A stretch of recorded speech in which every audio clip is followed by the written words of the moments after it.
Bonjour, je suis Hélène Vecchiali, je suis psychanalyste et coach de hauts dirigeants et de comités de direction. J'ai écrit un livre qui s'appelle « Un zèbre sur le divan », sous-titre « Comprendre certains hauts potentiels intellectuels ».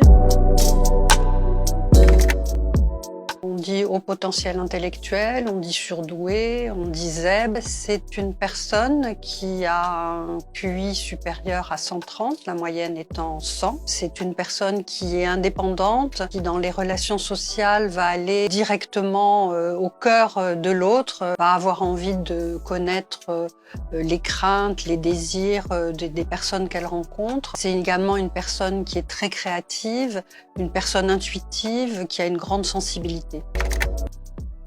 Si on demande à quelqu'un qu'est-ce que c'est qu'une personne surdouée, immédiatement il y a un cliché, c'est que je jette devant lui un paquet de trombones et en 10 secondes il est capable de me donner le nombre exact.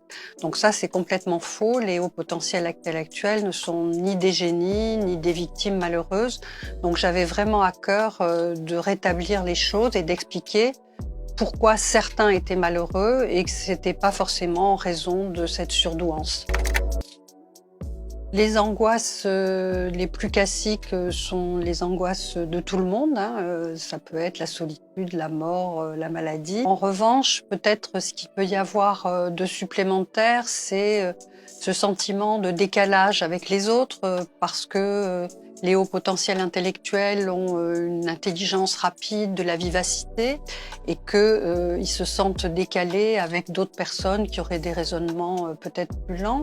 Mais la particularité des hauts potentiels intellectuels, c'est qu'ils ont une haute résilience, c'est-à-dire cette capacité d'avoir en soi une bulle de créativité, cette possibilité de repli sur soi quand il y a des petits ou des grands bouleversements, fait qu'ils ont en quelque sorte, grâce à ça, une continuité du sujet et la possibilité d'avoir en eux cet antidépresseur qui leur permet de se replier. C'est ce qu'ont fait d'ailleurs Camus et Pascal. Camus qui a perdu son père très tôt, qui a une mère qui était illettrée et donc il se sentait vraiment très seul et on sait le destin qu'il a eu grâce à cette haute potentialité. Et Pascal de même a perdu sa mère lorsqu'il avait 3 ans et il s'est replié dans une capacité intellectuelle très forte qui lui a permis de surmonter cette enfance difficile.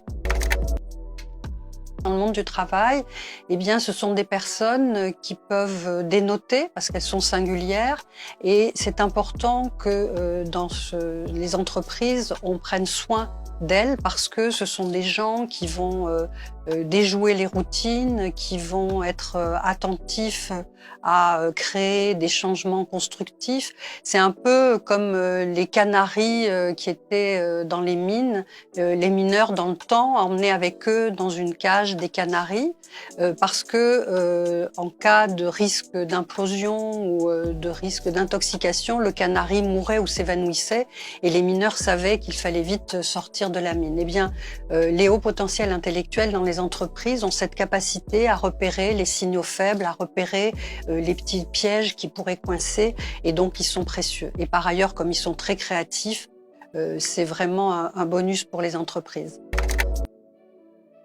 Il y a des tests qui sont spécifiques, qui sont surtout passés pour les enfants et les adultes, les choses sont un petit peu différentes. Il y a d'autres tests spécifiques, mais c'est vrai que c'est important lorsque les gens sont inquiets de faire un diagnostic. Quand ils sont pas inquiets, ça n'a pas d'intérêt. Mais s'il y a une inquiétude, c'est bien de faire un diagnostic parce qu'à ce moment-là, ça leur permet de repérer leur singularité et d'en faire une force et non pas une inquiétude. Oui, lorsque on a découvert qu'officiellement on était haut potentiel intellectuel, eh bien soit c'est une grande joie et puis tout va bien, soit on ne sait pas trop quoi faire avec ce repérage, eh bien, à ce moment-là, on peut se faire aider. Il y a beaucoup de psychologues ou de psychanalystes qui sont spécialisés en HPI. Dans mon livre, je parle de 2 personnes, Henri et Sylvie, qui vont être accompagnées, et j'ai précisé que c'était important de trouver un zébrologue, c'est-à-dire quelqu'un qui est soi-même HPI pour mieux comprendre la particularité des patients qui viennent les voir. Il y a Blanche Gardin, je crois d'ailleurs, qui en a parlé. Jean-Jacques Goldman, qui n'en a pas parlé, mais c'est une certitude. Il y aurait aussi Julien Doré. Je pense qu'Amélie Nothomb, qui n'en a pas parlé, est de mon point de vue très certainement au potentiel intellectuel.